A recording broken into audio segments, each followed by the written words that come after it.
हाँ जी प्यारे बच्चों नमस्कार। अज आप गल करांगे 6वीं जमात विशा कंप्यूटर पाठ नंबर 2 कंप्यूटर के भाग। इस पाठ के प्रश्न उत्तर करांगे। इस पाठ की कहानी है जो पहला चैनल के उपर पढ़ाई जा चुकी है। इस उस वीडियो में तुसी इस वीडियो की डिस्क्रिप्शन के दिते हुए लिंक पर क्लिक करके देख सकते हो। तुसी इस पाठ का इस किताब का मतलब तो पहला पाठ उसकी कहानी और 6वीं जमात की साइंस इंग्लिश और पंजाबी सारे पाठों के प्रश्न उत्तर इस चैनल के उपर देख सकते हो। उन्होंने लिंक इस वीडियो की डिस्क्रिप्शन के दे देवांगे। हुण आप इस पाठ के प्रश्न उत्तर और अभ्यास करना शुरू करते हैं। सब तो पहला आप देखते हैं पाठ नंबर 2 कंप्यूटर के भाग। इसका अभ्यास सब तो पहला है जी खाली थावां। खाली थावां दे विच पहली वह हैगी कंप्यूटर सिस्टम का किहड़ा भाग यूजर तो इनपुट प्राप्त करता है। इनपुट किहड़ा प्राप्त करता है? Input unit, output unit, control unit या इन्हां विचों कोई नहीं। तो सही आंसर है साडा इनपुट यूनिट। नंबर 2 इन्हां विचों CPU का किहड़ा इन्हां विचों CPU का भाग किहड़ा है? CPU का भाग किहड़ा हुंदा है? कंट्रोल यूनिट भी हुंदा है, मैमरी यूनिट भी हुंदी है, ALU भी हुंदा है, अरथमैटिक लॉजिकल यूनिट। तो उपरोक्त सारे तो आप उपरोक्त सारिਆਂ ਨੂੰ चुनांगे क्योंकि तिन्ने इसके भाग हुंदे ने। नंबर 3 कंप्यूटर सिस्टम में किहड़ी मैमरी पक्के तौर पर डाटा स्टोर करती है? जिहड़ी प्राइमरी मैमरी है वह डाटा स्टोर पक्के तौर पर नहीं करती, रैम भी नहीं करती। रैम प्राइमरी मैमरी के विच ही आ जाती है। तो सेकेंडरी मैमरी जी पक्के तौर पर डाटा स्टोर करती है। प्रश्न नंबर 4 है साडे कोल सब तो ज़्यादा शक्तिशाली कंप्यूटर की किस्म किहड़ी है? तो बच्चे जिहड़े सानू इस पाठ में जो तुसीं पढ़ोगे कहानी सुनोगे जी पहला पढ़ाई है उसदे विच तुहानूं सीधे तौर पर दस्सिया गया है कि सुपर कंप्यूटर सब तो ज़्यादा शक्तिशाली हुंदा है। नंबर 5 कंप्यूटर सिस्टम का किहड़ा भाग नतीजे नूं आउटपुट के तौर पर यूजर नूं दिंदा है? Memory, input unit, control unit या आउटपुट यूनिट। तो साडा सही आंसर है आउटपुट यूनिट। इस तो बाद साडे हैगे ने पूरे नाम लिखो। पूरे नामां दे विच सब तो पहला है साडा ALU arithmetic logic unit. Arithmetic logical unit तुसीं इंग्लिश दे विच भी देख सकते हो एंड ते दित्ता होया। CPU central processing unit, central processing unit. LCD liquid crystal display. RAM random access memory. ROM read only memory. CU control unit. MU memory unit. IPO input process output, input processing output. इस तो बाद साडे कोल हैगे ने छोटे उत्तरां वाले प्रश्न। CPU के भागां दे नाम लिखो। तो CPU के 3 मुख्य भाग हुंदे ने, किहड़े-किहड़े हुंदे ने? मैमरी यूनिट, कंट्रोल यूनिट, अरथमैटिक अते लॉजिक यूनिट। नंबर 2 है कंप्यूटर मैमरी दीयां किहड़ियां-किहड़ियां किस्मां हुंदियां हन? कंप्यूटर मैमरी दीयां 2 किस्मां हुंदियां ने, एक हुंदी है प्राइमरी मैमरी, एक हुंदी है सैकेंडरी मैमरी। इन्हां दीयां अगे भी किस्मां हुंदियां ने, ओह आपां वड्डे प्रश्नां दे विच करांगे।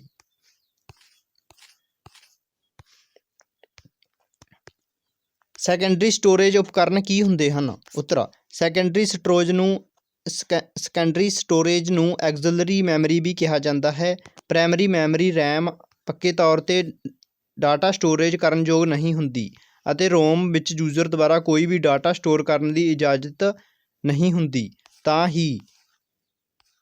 ही कंप्यूटर विच पक्के तौर पर डाटा स्टोर करने लई असीं सैकेंडरी मैमरी की वरतों करते हाँ। यह मैमरी प्रोसैसर द्वारा सीधे तौर पर वरतन योग नहीं हुंदी। यह memory computer which active data store करने दी लई नहीं वरती जाती।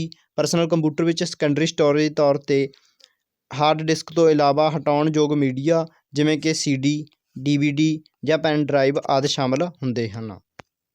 तो ये उपकरण पुछया सी सानूं, तो तुसीं उपकरण लिख सकते हो हार्ड डिस्क, CD, DVD या पैन ड्राइव। इस तो बाद 4 नंबर साडा प्रश्न है ALU का की काम हुंदा है? उत्तर यह कंप्यूटर के CPU का मुख्य भाग हुंदा है। जिवें कि इसके नाम तो ही पता लगता है यह गणित अते तर्क नाल संबंधित काम करता है। डिजिटल कंप्यूटर विच बहुत सारे काम तर्क के आधार पर कीते जाते हैं अते प्रोसैस करने लई बहुत सारियां गणनावां नाल संबंधित हुंदे हन। सारियां गणनावां अते लॉजिकल काम जिवें एंड और अते नाट आदि CPU के इस भाग द्वारा कीते जाते हैं। कंप्यूटर सिस्टम का यह भाग माइक्रो प्रोसैसर के अंदर ही बनिया हुंदा है। इत्थे माइक्रो लिखा जाएगा कक्के दे पैर च रारा माइक्रो। माइक्रो कंप्यूटर की है? उत्तर माइक्रो कंप्यूटर या पर्सनल कंप्यूटर अजकल ਸਭ ਤੋਂ ਜ਼ਿਆਦਾ ਵਰਤਿਆ ਜਾਣ ਵਾਲਾ ਕੰਪਿਊਟਰ ਦੀ ਸਭ ਤੋਂ ਆਮ ਕਿਸਮ ਹੈ। ਇਸ ਕਿਸਮ ਦੇ ਕੰਪਿਊਟਰ ਵਿੱਚ ਆਮ ਆਕਾਰ ਦੀ ਸਟੋਰੇਜ ਸਮਰੱਥਾ ਅਤੇ ਪ੍ਰੋਸੈਸਿੰਗ ਕਰਨ ਦੀ ਰਫ਼ਤਾਰ ਹੁੰਦੀ ਹੈ। ਇਹਨਾਂ ਕੰਪਿਊਟਰਾਂ ਦੀ ਕੀਮਤ ਵੀ ਘੱਟ ਹੁੰਦੀ ਹੈ। ਇਹ ਕੰਪਿਊਟਰ ਛੋਟੇ ਵਪਾਰਾਂ, ਛੋਟੇ ਦਫ਼ਤਰਾਂ, ਸਕੂਲਾਂ ਅਤੇ ਹੋਰ ਕੰਮਕਾਜ ਦੇ ਖੇਤਰਾਂ ਵਿੱਚ ਵਰਤੇ ਜਾਂਦੇ ਹਨ। ਕੰਪਿਊਟਰ ਦੀਆਂ ਵੱਖ-ਵੱਖ ਕਿਸਮਾਂ ਕਿਹੜੀਆਂ ਹਨ? Number 1 micro computer, number 2 mini computer, number 3 main frame computer, number 4 super computer. ਇਸ ਤੋਂ ਬਾਅਦ ਸਾਡੇ ਹੈਗੇ ਨੇ ਵੱਡੇ ਉੱਤਰਾਂ ਵਾਲੇ ਪ੍ਰਸ਼ਨ। ਵੱਡੇ ਉੱਤਰਾਂ ਵਾਲੇ ਪ੍ਰਸ਼ਨਾਂ ਦੇ ਵਿੱਚ ਪ੍ਰਸ਼ਨ ਨੰਬਰ 1 ਹੈਗਾ ਸਾਡਾ ਕੰਪਿਊਟਰ ਦੇ ਬਲਾਕ ਚਿੱਤਰ ਤੋਂ ਤੁਹਾਡਾ ਕੀ ਭਾਵ ਹੈ, ਇਸ ਦੇ ਭਾਗਾਂ ਦੀ ਵਿਆਖਿਆ ਕਰੋ। ਸਭ ਤੋਂ ਪਹਿਲਾਂ ਆਪਾਂ ਗੱਲ ਕਰਦੇ ਹਾਂ ਕੰਪਿਊਟਰ ਦੇ ਬਲਾਕ ਚਿੱਤਰ ਬਾਰੇ। ਠੀਕ ਹੈ, ਕੰਪਿਊਟਰ ਦਾ ਬਲਾਕ ਚਿੱਤਰ। ਕੰਪਿਊਟਰ ਦੇ ਬਲਾਕ ਚਿੱਤਰ ਤੋਂ ਭਾਵ ਕੰਪਿਊਟਰ ਦੇ ਸਾਰੇ ਭਾਗਾਂ ਦੇ ਆਪਸੀ ਸੰਬੰਧਾਂ ਦੀ ਬਣਤਰ। ਅਸੀਂ ਇਸ ਬਣਤਰ ਨੂੰ ਗ੍ਰਾਫਿਕਸ ਪੇਸ਼ਕਾਰੀ ਦੇ ਰੂਪ ਵਿੱਚ ਨਿਮਨ ਦਰਸਾਏ ਬਲਾਕ ਚਿੱਤਰ ਵਿੱਚ ਦੇਖ ਸਕਦੇ ਹਾਂ। ਕੰਪਿਊਟਰ ਦਾ ਬਲਾਕ ਚਿੱਤਰ ਨਿਮਨ ਦਰਸਾਏ ਅਨੁਸਾਰ ਹੈ। ਸਭ ਤੋਂ ਪਹਿਲਾਂ ਪ੍ਰੋਗਰਾਮ ਅਤੇ ਡਾਟਾ। ਠੀਕ ਹੈ, ਉਹ ਅਸੀਂ ਕੰਪਿਊਟਰ ਨੂੰ ਕੀ ਦਿੰਦੇ ਹਾਂ, ਇਨਪੁੱਟ। ਜਦੋਂ ਆਪਾਂ ਕੰਪਿਊਟਰ ਨੂੰ ਇਨਪੁੱਟ ਦੇਵਾਂਗੇ ਉਹ ਅਲੱਗ-ਅਲੱਗ ਥਾਂ 'ਤੇ ਜਾਏਗਾ। ਠੀਕ ਹੈ, ਸਭ ਤੋਂ ਪਹਿਲਾਂ ਉਹ ਕਿੱਧਰ ਜਾਏਗਾ, ਮੈਮਰੀ ਯੂਨਿਟ ਦੇ ਵਿੱਚ। ਠੀਕ ਹੈ, ਜਾਂ ਫਿਰ ਉਹ ਜਾਏਗਾ ਕੰਟਰੋਲ ਯੂਨਿਟ ਕੋਲ, ਜਾਂ ਫਿਰ ਜਾਏਗਾ ਅਰਥਮੈਟਿਕ ਲੌਜੀਕਲ ਯੂਨਿਟ ਕੋਲ। ਅਤੇ ਇਸ ਤੋਂ ਇਲਾਵਾ ਜੇਕਰ ਉਹ ਸਿੱਧਾ ਨਹੀਂ ਜਾਏਗਾ, ਠੀਕ ਹੈ, ਤਾਂ ਉਹ ਸਾਨੂੰ ਆਊਟਪੁੱਟ 'ਤੇ ਨਤੀਜੇ ਦੇਵੇਗਾ। ਇਹਨਾਂ ਦੇ ਵਿੱਚ ਜਾਣ ਤੋਂ ਬਾਅਦ ਸਾਨੂੰ ਆਊਟਪੁੱਟ 'ਤੇ ਨਤੀਜੇ ਦੇਵੇਗਾ। ਹੁਣ ਆਪਾਂ ਦੇਖਦੇ ਹਾਂ ਇਨਪੁੱਟ ਬਾਰੇ, ਫਿਰ ਆਊਟਪੁੱਟ ਬਾਰੇ, ਫਿਰ ਆਪਾਂ ਇਸ ਦੇ 3 ਭਾਗਾਂ ਬਾਰੇ ਦੇਖਾਂਗੇ, ਮੈਮਰੀ ਯੂਨਿਟ, ਕੰਟਰੋਲ ਯੂਨਿਟ ਅਤੇ ਅਰਥਮੈਟਿਕ ਲੌਜੀਕਲ ਯੂਨਿਟ ਬਾਰੇ। ਠੀਕ ਹੈ, ਹੁਣ ਆਪਾਂ ਇਨਪੁੱਟ ਪੜ੍ਹਦੇ ਹਾਂ। ਇਨਪੁੱਟ ਕੰਪਿਊਟਰ ਦੇ ਪ੍ਰੋਸੈਸਿੰਗ ਚੱਕਰ ਦਾ ਇਹ ਭਾਗ ਡਾਟਾ ਅਤੇ ਹਦਾਇਤਾਂ ਨੂੰ ਕੰਪਿਊਟਰ ਦੁਆਰਾ ਪ੍ਰਾਪਤ ਕਰਨ ਨਾਲ ਸੰਬੰਧਿਤ ਹੁੰਦਾ ਹੈ।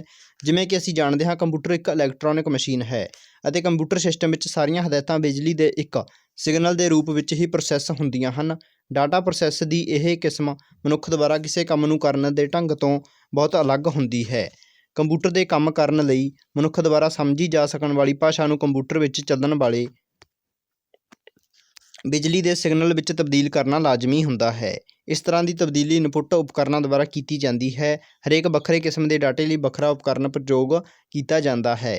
ਉਦਾਹਰਨ ਲਈ ਕੀਬੋਰਡ ਦੀ ਵਰਤੋਂ ਟੈਕਸਟ ਡਾਟਾ ਲਈ, ਮਾਊਸ ਇੱਕ ਪੁਆਇੰਟਿੰਗ ਉਪਕਰਨ ਹੋਣ ਕਾਰਨ ਇਸ ਦਾ ਪ੍ਰਯੋਗ ਸਕਰੀਨ 'ਤੇ ਕਿਸੇ ਥਾਂ ਨੂੰ ਦਰਸਾਉਣ ਲਈ ਜਾਂ ਕੋਈ ਚਿੱਤਰ ਬਣਾਉਣ ਲਈ, ਮਾਈਕ ਦਾ ਪ੍ਰਯੋਗ ਆਵਾਜ਼ ਦਾਖਲ ਕਰਨ ਲਈ ਕੀਤਾ ਜਾਂਦਾ ਹੈ। ਤਾਂ ਬੱਚੋ ਇਨਪੁੱਟ ਦਾ ਮਤਲਬ ਕੀ ਹੈ? ਇਨਪੁੱਟ ਦਾ ਮਤਲਬ ਹੈ ਕਿ ਅਸੀਂ ਕੰਪਿਊਟਰ ਤੋਂ ਕੋਈ ਕੰਮ ਕਰਾਉਣਾ ਹੈ ਤਾਂ ਅਸੀਂ ਇਸ ਨੂੰ ਦੱਸਾਂਗੇ ਕਿਵੇਂ ਕਿ ਉਸਨੇ ਕੀ ਕੰਮ ਕਰਨਾ ਹੈ। ਠੀਕ ਹੈ, ਤਾਂ ਇਸ ਦੇ ਲਈ 3 ਯੰਤਰ ਇਹਨਾਂ ਨੇ ਦੱਸੇ ਨੇ। ਸਭ ਤੋਂ ਪਹਿਲਾਂ ਸਾਡਾ ਹੈਗਾ ਕੀਬੋਰਡ। ਕੀਬੋਰਡ ਕੰਪਿਊਟਰ ਨੂੰ ਲਿਖ ਕੇ ਦੱਸਦਾ ਹੈ। ਠੀਕ ਹੈ, ਮਾਊਸ ਉਸ ਨੂੰ ਪੁਆਇੰਟ ਲਾ ਕੇ ਦੱਸਦਾ ਹੈ। ਤੁਸੀਂ ਉਹ ਦੇਖਿਆ ਹੋਣਾ ਇੱਕ ਤੀਰ ਦਾ ਨਿਸ਼ਾਨ ਵਿੱਚ ਰਹਿੰਦਾ ਅਤੇ ਅਸੀਂ ਮਾਊਸ ਨੂੰ ਹਿਲਾਉਂਦੇ ਹਾਂ ਤਾਂ ਉਹ ਅਲੱਗ-ਅਲੱਗ ਥਾਂ 'ਤੇ ਫਿਰਦਾ, ਤਾਂ ਉਹ ਪੁਆਇੰਟਿੰਗ ਕਰਦਾ ਉੱਥੇ। ਠੀਕ ਹੈ, ਪੁਆਇੰਟ ਕਰਦਾ ਮਾਊਸ। ਇਸ ਤੋਂ ਬਾਅਦ ਹੈਗਾ ਮਾਈਕ ਜਿਹੜਾ ਉਸ ਦੇ ਵਿੱਚ ਆਵਾਜ਼ ਦਾਖਲ ਕਰਦਾ, ਜਿਹੜਾ ਕੁਛ ਅਸੀਂ ਬੋਲਦੇ ਹਾਂ, ਜਿਸ ਤਰ੍ਹਾਂ ਹੁਣ ਮੈਂ ਬੋਲ ਰਿਹਾ, ਠੀਕ ਹੈ, ਉਹ ਆਵਾਜ਼ ਅੱਗੇ ਜਾ ਰਹੀ ਹੈ। ਠੀਕ ਹੈ, ਤਾਂ ਉਹ ਮਾਈਕ ਦਾ ਕੰਮ ਹੁੰਦਾ ਉਸ ਦੇ ਵਿੱਚ ਇਨਪੁੱਟ ਦੇਣਾ। ਇਸ ਤੋਂ ਬਾਅਦ ਆਪਾਂ ਕਰਦੇ ਹਾਂ ਸੈਂਟਰਲ ਪ੍ਰੋਸੈਸਿੰਗ ਯੂਨਿਟ ਦੀ ਭਾਗ। ਜਦੋਂ ਇਸ ਭਾਗ ਦੇ ਵਿੱਚ ਸਾਡੀ ਇਨਪੁੱਟ ਜਾਂਦੀ ਹੈ ਤਾਂ ਉਹ ਅੱਗੇ ਕਿਵੇਂ ਪ੍ਰੋਸੈਸ ਹੁੰਦੀ ਹੈ। ਠੀਕ ਹੈ, ਸੈਂਟਰਲ ਪ੍ਰੋਸੈਸਿੰਗ ਯੂਨਿਟ ਦੇ ਭਾਗ। ਕੰਪਿਊਟਰ ਸਿਸਟਮ ਦਾ ਸੈਂਟਰਲ ਪ੍ਰੋਸੈਸਿੰਗ ਯੂਨਿਟ 3 ਭਾਗਾਂ ਵਿੱਚ ਵੰਡਿਆ ਜਾ ਸਕਦਾ ਹੈ। Number 1 memory unit, number 2 control unit, number 3 arithmetic ਅਤੇ ਲੌਜੀਕਲ ਯੂਨਿਟ।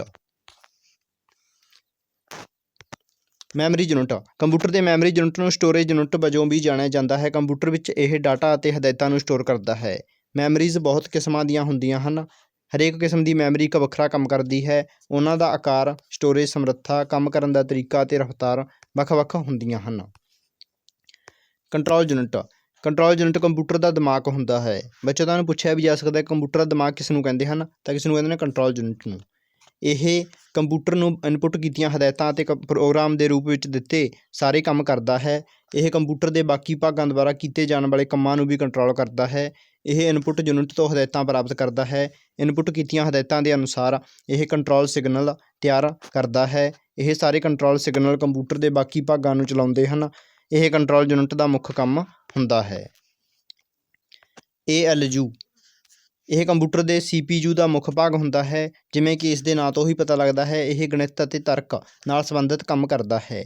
ਡਿਜੀਟਲ ਕੰਪਿਊਟਰ ਵਿੱਚ ਬਹੁਤ ਸਾਰੇ ਕੰਮ ਤਰਕ ਦੇ ਆਧਾਰ 'ਤੇ ਕੀਤੇ ਜਾਂਦੇ ਹਨ ਅਤੇ ਪ੍ਰੋਸੈਸ ਕਰਨ ਲਈ ਬਹੁਤ ਸਾਰੀਆਂ ਗਣਨਾਵਾਂ ਨਾਲ ਸੰਬੰਧਿਤ ਹੁੰਦੇ ਹਨ। ਸਾਰੀਆਂ ਗਣਨਾਵਾਂ ਅਤੇ ਲੌਜੀਕਲ ਕੰਮ ਜਿਵੇਂ ਐਂਡ, ਔਰ ਅਤੇ ਨਾਟ ਆਦਿ CPU ਦੇ ਇਸ ਭਾਗ ਦੁਆਰਾ ਕੀਤੇ ਜਾਂਦੇ ਹਨ। ਕੰਪਿਊਟਰ ਸਿਸਟਮ ਦਾ ਇਹ ਭਾਗ ਮਾਈਕਰੋ ਪ੍ਰੋਸੈਸਰ ਦੇ ਅੰਦਰ ਹੀ ਬਣਿਆ ਹੁੰਦਾ ਹੈ। ਇਸ ਤੋਂ ਬਾਅਦ ਗੱਲ ਕਰਦੇ ਹਾਂ ਆਊਟਪੁੱਟ ਦੀ।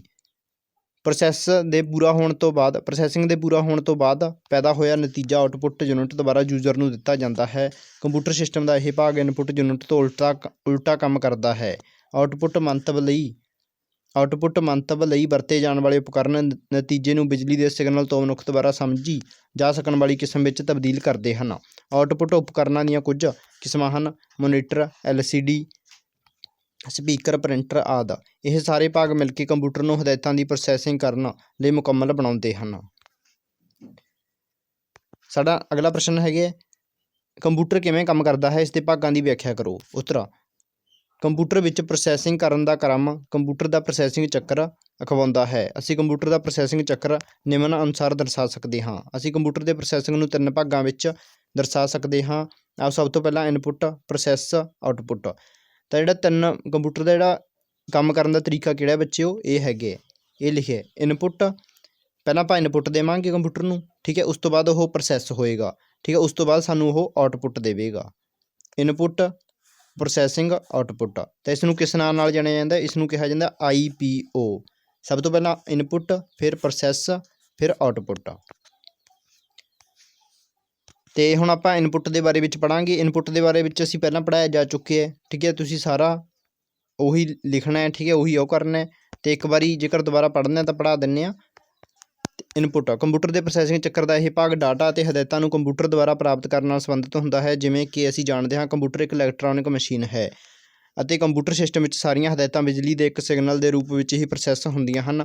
ਡਾਟਾ ਪ੍ਰੋਸੈਸਿੰਗ ਦੀ ਇਹ ਕਿਸਮ ਮਨੁੱਖ ਦੁਆਰਾ ਕਿਸੇ ਕੰਮ ਨੂੰ ਕਰਨ ਦੇ ਢੰਗ ਤੋਂ ਬਹੁਤ ਅਲੱਗ ਹੁੰਦੀ ਹੈ। ਕੰਪਿਊਟਰ 'ਤੇ ਕੰਮ ਕਰਨ ਲਈ ਮਨੁੱਖ ਦੁਆਰਾ ਸਮਝੀ ਜਾ ਸਕਣ ਵਾਲੀ ਭਾਸ਼ਾ ਨੂੰ ਕੰਪਿਊਟਰ ਵਿੱਚ ਚੱਲਣ ਵਾਲੇ ਬਿਜਲੀ ਦੇ ਸਿਗਨਲ ਵਿੱਚ ਤਬਦੀਲ ਕਰਨਾ ਲਾਜ਼ਮੀ ਹੁੰਦਾ ਹੈ। ਇਸ ਤਰ੍ਹਾਂ ਦੀ ਤਬਦੀਲੀ ਇਨਪੁੱਟ ਉਪਕਰਨਾਂ ਦੁਆਰਾ ਕੀਤੀ ਜਾਂਦੀ ਹੈ। ਹਰੇਕ ਵੱਖਰੇ ਕਿਸਮ ਦੇ ਡਾਟੇ ਲਈ ਵੱਖਰਾ ਉਪਕਰਨ ਪ੍ਰਯੋਗ ਕੀਤਾ ਜਾਂਦਾ ਹੈ। ਉਦਾਹਰਨ ਲਈ ਕੀਬੋਰਡ ਦੀ ਵਰਤੋਂ ਟੈਕਸਟ ਡਾਟਾ ਲਈ ਮਾਊਸ ਵਿੱਚ ਪੁਆਇੰਟਿੰਗ ਉਪਕਰਨ ਹੋਣ ਕਾਰਨ ਇਸ ਦਾ ਪ੍ਰਯੋਗ ਸਕਰੀਨ ਅਤੇ ਕਿਸੇ ਖਾਸ ਥਾਂ ਨੂੰ ਦਰਸਾਉਣ ਲਈ ਜਾਂ ਕੋਈ ਵੀ ਚਿੱਤਰ ਬਣਾਉਣ ਲਈ ਮਾਈਕ ਦਾ ਪ੍ਰਯੋਗ ਆਵਾਜ਼ ਦਾਖਲ ਕਰਨ ਲਈ ਆਦਿ। ਇਹ ਤੋਂ ਬਾਅਦ ਸਾਡੀ ਆਉਂਦੀ ਹੈ ਪ੍ਰੋਸੈਸਿੰਗ। ਇਨਪੁੱਟ ਕੀਤੀਆਂ ਹਦਾਇਤਾਂ ਨੂੰ ਦਿੱਤੇ ਗਏ ਡਾਟਾ ਉੱਪਰ ਲਾਗੂ ਕਰਨ ਨੂੰ ਪ੍ਰੋਸੈਸਿੰਗ ਕਿਹਾ ਜਾਂਦਾ ਹੈ। ਇਹ ਕੰਪਿਊਟਰ ਦੁਆਰਾ ਕੀਤਾ ਜਾਣ ਵਾਲਾ ਮੁੱਖ ਕਾਰਜ ਹੁੰਦਾ ਹੈ। ਪ੍ਰੋਸੈਸਿੰਗ ਦੌਰਾਨ ਬਹੁਤ ਸਾਰੇ ਗਣਿਤਕ ਅਤੇ ਤਾਰਕਿਕ ਕੰਮ ਹੁੰਦੇ ਹਨ। ਇੱਥੇ ਗੱਗੇ ਨੂੰ ਔਂਕੜ ਨਹੀਂ ਲੱਗੇਗਾ, ਠੀਕ ਹੈ। ਇਹ ਕੰਮ ਕੰਪਿਊਟਰ ਵਿੱਚ ਲੱਗੇ ਮਾਈਕਰੋ ਪ੍ਰੋਸੈਸਰ ਦੁਆਰਾ ਕੀਤਾ ਜਾਂਦਾ ਹੈ। ਪ੍ਰੋਸੈਸਿੰਗ ਸਾਈਕਲ ਦਾ ਇਹ ਕੰਮ ਸੈਂਟਰਲ ਪ੍ਰੋਸੈਸਿੰਗ ਯੂਨਿਟ CPU ਦੁਆਰਾ ਕੀਤਾ ਜਾਂਦਾ ਹੈ। ਇਸ ਤੋਂ ਬਾਅਦ ਹੈਗੀ ਆਊਟਪੁੱਟ।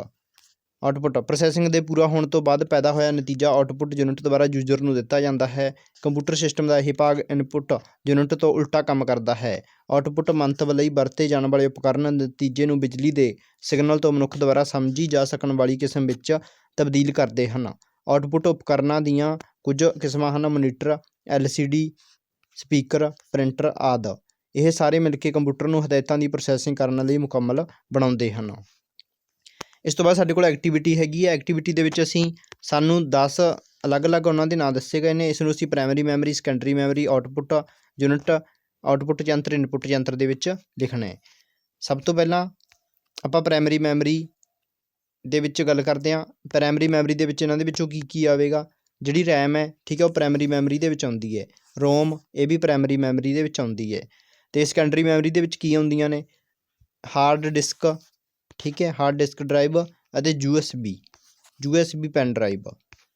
ਅਤੇ ਇਸ ਤੋਂ ਇਲਾਵਾ ਇਨਪੁੱਟ ਯੰਤਰ ਦੇ ਵਿੱਚ ਉਹ ਯੰਤਰ ਆਉਣਗੇ ਜਿਹੜੇ ਦੁਆਰਾ ਅਸੀਂ ਕੰਪਿਊਟਰ ਨੂੰ ਇਨਪੁੱਟ ਦਿੰਦੇ ਹਾਂ। ਅਸੀਂ ਉਸ ਨੂੰ ਦੱਸਦੇ ਹਾਂ ਕਿ ਉਸਨੇ ਕੀ ਕਰਨਾ ਹੈ, ਠੀਕ ਹੈ। ਕੀਬੋਰਡ ਅਸੀਂ ਲਿਖ ਕੇ ਦੱਸਦੇ ਹਾਂ। ਮਾਊਸ ਅਸੀਂ ਪੁਆਇੰਟ ਕਰਕੇ ਦੱਸਦੇ ਹਾਂ, ਠੀਕ ਹੈ। ਇਸ ਤੋਂ ਬਾਅਦ ਹੈਗਾ ਮਾਈਕਰੋਫੋਨ। ਅਸੀਂ ਇਸ ਦੇ ਦੁਆਰਾ ਉਸਨੂੰ ਆਪਣੀ ਆਵਾਜ਼ ਦੇ ਦੁਆਰਾ ਉਸਨੂੰ ਨਿਰਦੇਸ਼ ਦਿੰਦੇ ਹਾਂ।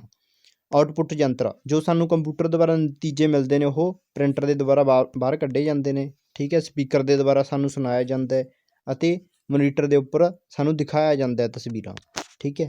ਤਾਂ ਇਸ ਤਰ੍ਹਾਂ ਇਹ ਪਾਠ ਹੈ ਜਿਹੜਾ ਕੰਪਲੀਟ ਹੋ ਚੁੱਕਿਆ ਹੈ। ਤੁਸੀਂ ਸਾਰੇ ਪਾਠਾਂ ਦੇ ਪ੍ਰਸ਼ਨ ਉੱਤਰ ਕਾਪੀਆਂ ਉੱਪਰ ਨੋਟ ਕਰਨੇ ਨੇ ਅਤੇ ਯਾਦ ਕਰਨੇ ਨੇ। ਅਗਲਾ ਪਾਠ ਜਲਦ ਲੈ ਕੇ ਹਾਜ਼ਰ ਹੋਵਾਂਗੇ। ਧੰਨਵਾਦ।